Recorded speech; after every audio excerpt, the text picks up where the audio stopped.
भक्तों, जय मां शेरा वाली। आप सभी का भारतीय वंदनी चैनल में स्वागत है।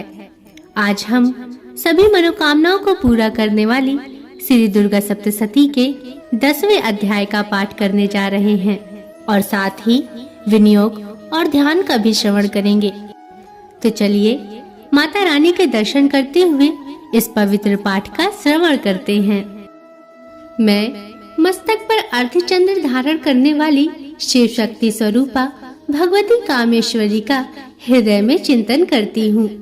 वे तपाए हुए स्वर्ण के समान सुंदर हैं। सूर्य, चंद्रमा और अग्नि, ये ही तीन उनके नेत्र हैं तथा वे अपने मनोहर हाथों में धनुष, बाण, अंकुश, पाश और शूल धारण किए हुए हैं।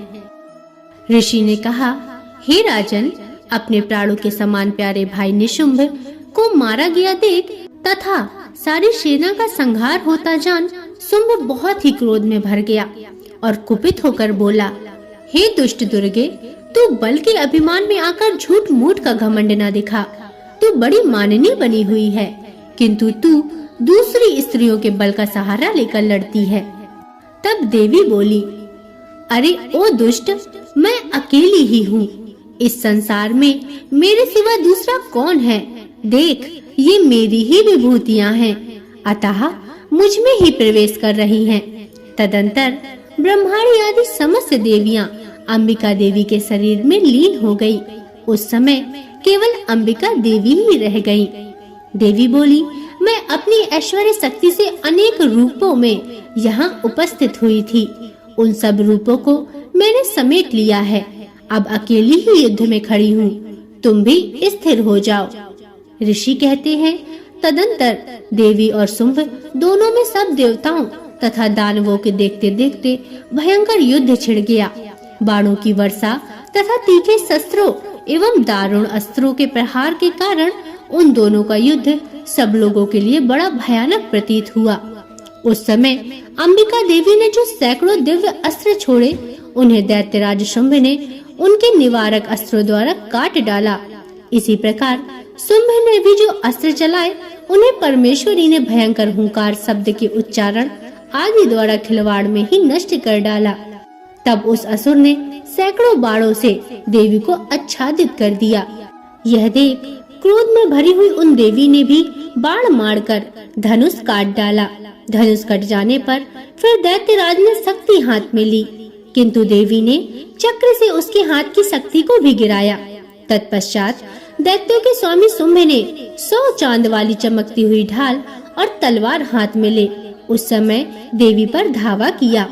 उसके आते ही चंडिका ने अपने धनुष से छोड़े हुए तीखे बाणों द्वारा उसकी सूर्य किरणों के समान उज्जवल ढाल और तलवार को तुरंत काट दिया।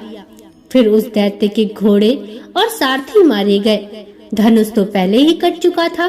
तब उसने अंबिका को मारने के लिए उद्यत हो भयंकर मुद्गर हाथ में लिया।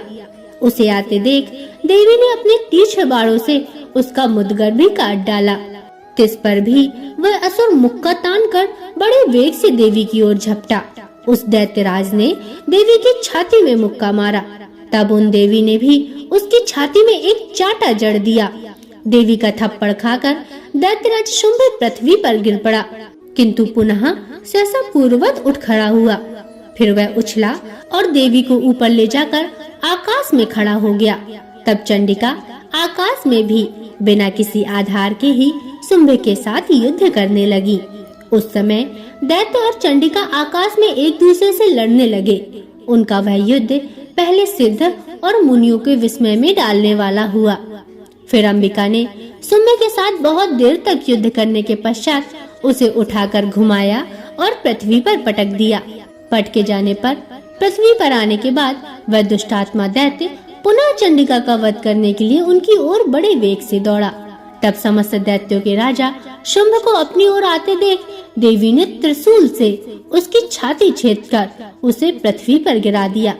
देवी के शूल की धार से घायल होने पर उसके प्राण पखेरु उड़ गए और वह समुद्रों, द्वीपों तथा पर्वतों सहित समूची पृथ्वी को कपाता हुआ भूमि पर गिर पड़ा। तदंतर उस दुरात्मा के मारे जाने पर संपूर्ण जगत प्रसन्न एवं पूर्ण स्वस्थ हो गया। तथा आकाश स्वच्छ दिखाई देने लगा। पहले जो उत्पात सूचक मेघ और उल्कापात होते थे वे सब शांत हो गए तथा उस दैत्य के मारे जाने पर नदियां भी ठीक मार्ग से बहने लगीं। उस समय शुंभ की मृत्यु के बाद संपूर्ण देवताओं का हृदय हर्ष से भर गया और गंधर्वगण मधुर गीत गाने लगे। दूसरे गंधर्व बाजे बजाने लगे और अप्सराएं नाचने लगी। पवित्र वायु बहने लगी। सूर्य की प्रभा उत्तम हो गई। अग्निशाला की बुझी हुई आग अपने आप प्रज्वलित हो उठी तथा संपूर्ण दिशाओं के भयंकर शब्द शांत हो गए। भक्तों, प्रेम से बोलिए जय माँ शेरा वाली, जय माँ भगवती। भक्तों, यह था श्री दुर्गा सप्तशती का 10वां अध्याय। आशा करती हूँ आपको पाठ पसंद आया होगा। अगर इसमें कोई त्रुटियां हों तो मुझे क्षमा करें और इसके आगे के पाठ सुनने के लिए चैनल को सब्सक्राइब अवश्य कर लें और बगल में बनी हुई घंटी को जरूर दबा लें ताकि मैं आपके लिए ऐसे ही पवित्र पाठ और कथा कहानियां लाती रहूं। और कमेंट में जरूर लिखें जय माँ भगवती, जय माता दी। अब अगले वीडियो तक के लिए नमस्कार।